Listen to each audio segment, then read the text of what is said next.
나의 조상은 대대로 바닷가에 살았답니다. 그래서 나도 바다가 못 견디게 좋았는지 모릅니다. 밤낮 없이 출렁대는 바다는 내게 있어 어머니의 품같이 다정한 곳이었고 또 즐거운 놀이터이기도 하였습니다. 어려서부터 조무래기 동무들과 모래성을 쌓기도 했고 얕은 바닷물에 뛰어들어 물장구를 치며 놀기를 무척 즐겼습니다. 철이 들면서부터 나는 친구를 가릴 줄도 알고 몰래 사귀는 사람도 생겼습니다. 어느 해 여름 나는 그 처녀와 함께 일부러 가까운 바다를 두고 먼 바다로 해수욕을 갔었습니다. 남모를 사람들 틈에 섞여 맘 놓고 한여름을 지내보려고 해서였습니다. 지금도 눈앞에서 난 그 처녀의 날씬한 몸매, 희리인 살결, 나는 그 처녀를 인어라 불렀습니다. 나도 남만 못지않게 헤엄을 잘 쳤지만 그 처녀는 나보다도 무척 더 헤엄을 잘 쳤습니다. 바닷가 모래밭에 나란히 앉아 우리는 어린아이 모양 모래 장난을 하다가 둘 중에 누가 머리에 모래를 뿌리곤 먼저 바닷물로 뛰어듭니다. 그러면 남은 사람이 역시 뒤쫓아 바닷물로 뛰어듭니다. 정말 바다는 즐거운 우리들의 놀이터였습니다. 그러나 그해 여름이 다 가기도 전에 나는 혼자 그 바닷가를 떠나지 않으면 안 되게 되었습니다. 그 처녀는 자기의 헤엄 잘 치는 재주를 믿고 바다로 자꾸 헤엄쳐 가보리고는 영영 다시 돌아오질 않았습니다. 정말 그 처녀는 인어의 피를 받아가지고 태어난 것이나 아닐까? 이런 생각까지를 하게 되었습니다. 수십 척의 배들을 동원하여 별별 수단을 다해 찾아보았으나 그 처녀의 시체는 나타나지 않았습니다. 그 뒤로부터 나는 헤엄치기를 좋아하지 않았습니다. 아니, 바다까지가 싫어졌습니다. 그러나 한여름이 오면 또 바다를 찾지 않고는 견디지 못했습니다. 나는 해마다 잃어버린 그 처녀를 생각하고 또 그 바닷가를 찾아가곤 하였습니다. 한여름을 바닷가 모래밭에 앉아 우두커니 먼 바다만을 바라보는 내 심정이란 무어라 형연할 수 없이 안타까웠습니다.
그런데 어느 날 뒤에 한 일이지만 그게 바로 그 처녀가 먼 바다로 가버린 그 날이었다고 생각됩니다.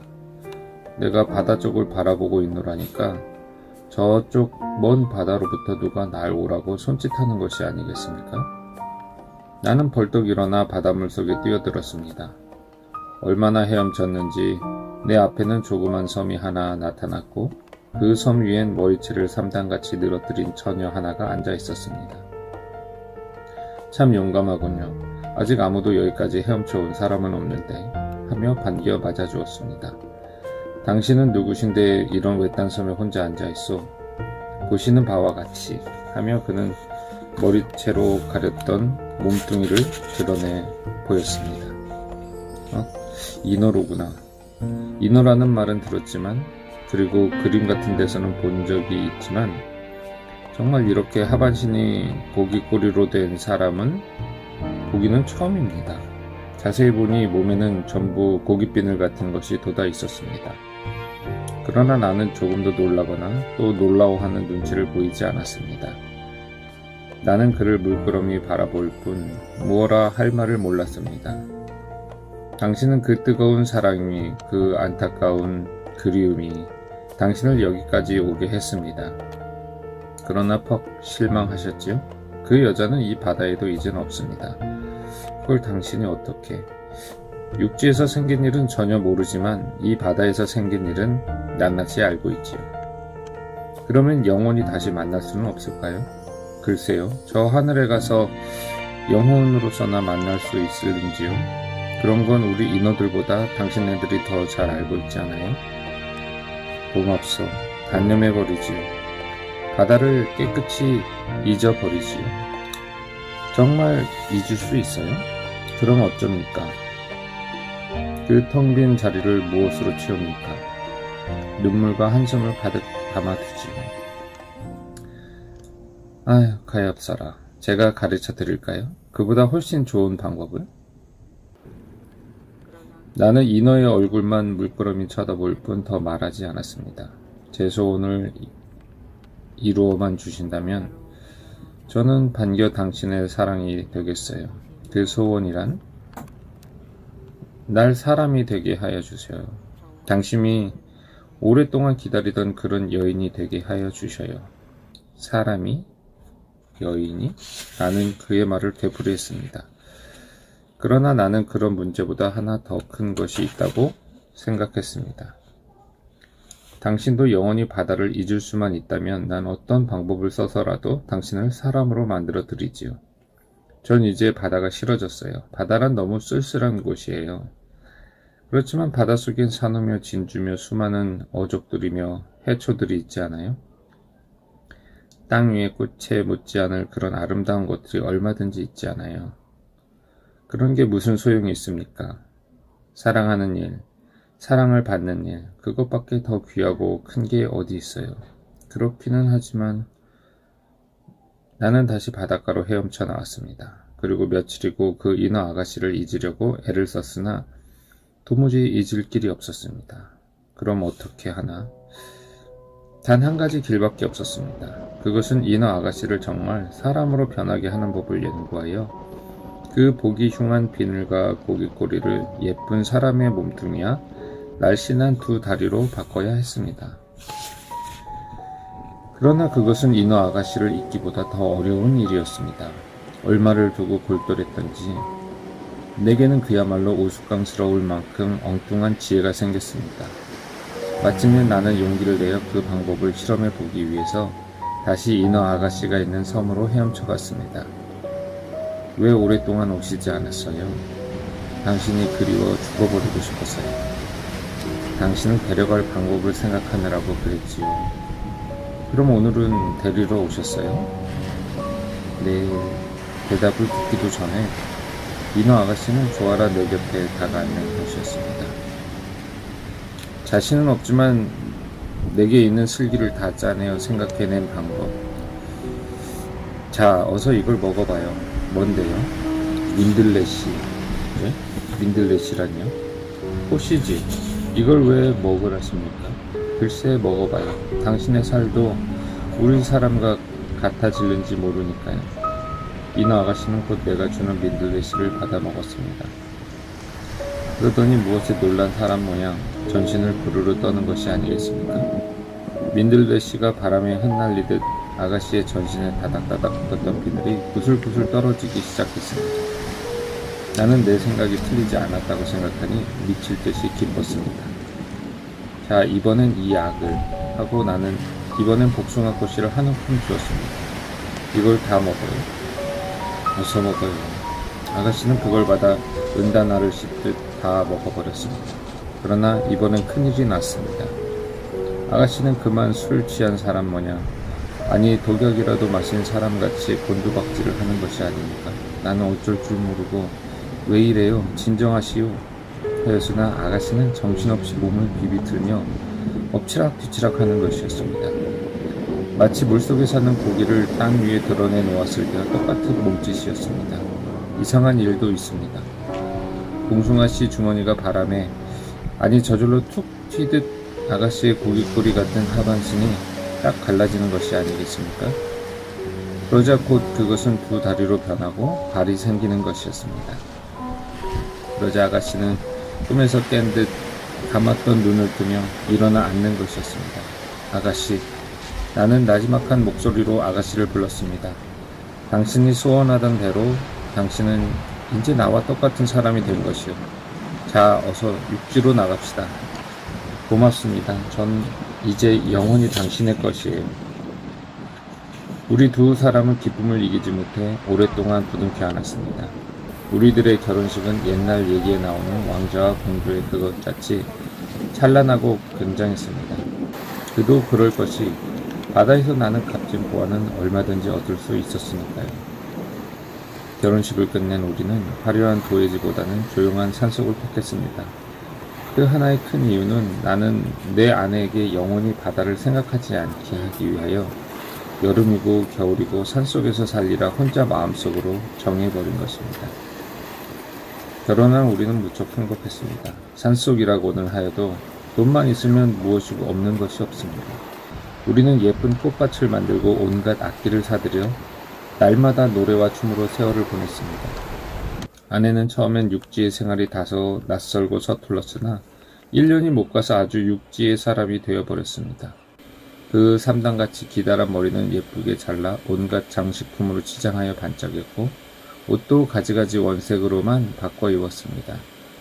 그러나 웬일인지 아내는 빨갛고 노랗고 초록빛 같은 색깔보다는 늘상 짙은 하늘빛을 좋아했습니다. 하늘빛. 아내는 내게 이렇게 말했으나 사실 그것은 하늘빛이 아니라 바다빛이었습니다. 아직도 아내는 바다를 잊어버리지 못하고 있다. 나는 마음속으로 이렇게 생각했습니다. 그러나 1년이 지난 우리들 사이에는 예쁜 아기가 생겼습니다. 아기는 무척 귀여웠습니다. 이제 나도 마음을 놓을 수 있었습니다. 우리는 아기의 옷을 사러 오랜만에 거리로 내려왔습니다. 내가 아기를 안고 우리는 천천히 거리 구경을 하며 걸었습니다. 얼마 안 가 아내는 내게 어디 음식점에라도 들어가 앉자고 하였습니다. 나는 아무 생각 없이 그러자고 길가 조그만 음식점에 들어가 앉았습니다. 아내는 화장실에 갔다 온다고 곧 일어섰습니다. 5분, 10분을 기다려도 아내는 다시 나타나지 않았습니다. 아무리 생각해도 알 수 없는 일입니다. 나는 아기를 안고 음식점을 나왔습니다. 길을 걷다가 나는 문득 아까 어느 염색소 앞을 아내와 함께 지날 때 일이 생각났습니다. 지금 생각하니 그때 벌써 아내의 마음은 흔들리기 시작했던 것입니다. 염색소 2층엔 진한 하늘색, 바다색 물감을 들여 늘어뜨린 수많은 피륙들이 바람에 나부끼는 것을 보고 아내는 갑자기 바다를 생각했을 것입니다. 그리에서 그냥 단숨에 나와 아기를 버리고 바다로 달아나 버렸을 것입니다. 굳이 다시 아내를 찾아 바다로 갈 필요는 없다고 나는 생각했습니다. 아기와 나를 합한 사랑과 바다, 그것과 어느 쪽이 더 무거울까? 그것을 저울질하고 아내는 다시 산으로 돌아오든지 영원히 안 돌아오든지 할 것이지 내가 찾아가 사정할 따위 일이 아니라고 생각되었기 때문입니다. 아기를 데리고 나는 다시 산속 집으로 돌아왔습니다. 아기는 유모를 만났기 때문에 아무 일 없이 잘 자랐습니다. 한 해, 이태. 나는 아기가 자라면 자랄수록 어머니를 닮아가는 것 같이 느꼈습니다. 그러나 나는 아기 어머니를 영영 바다와 함께 잊어버리리라 이를 갈며 다짐했습니다. 그러나 지금이라도 아기와 나를 찾아 아기 어머니가 돌아만 온다면 나는 반겨 맞아 주어야 하겠다고 생각했습니다.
내 아기의 나이 6살 되던 해에 생긴 일입니다.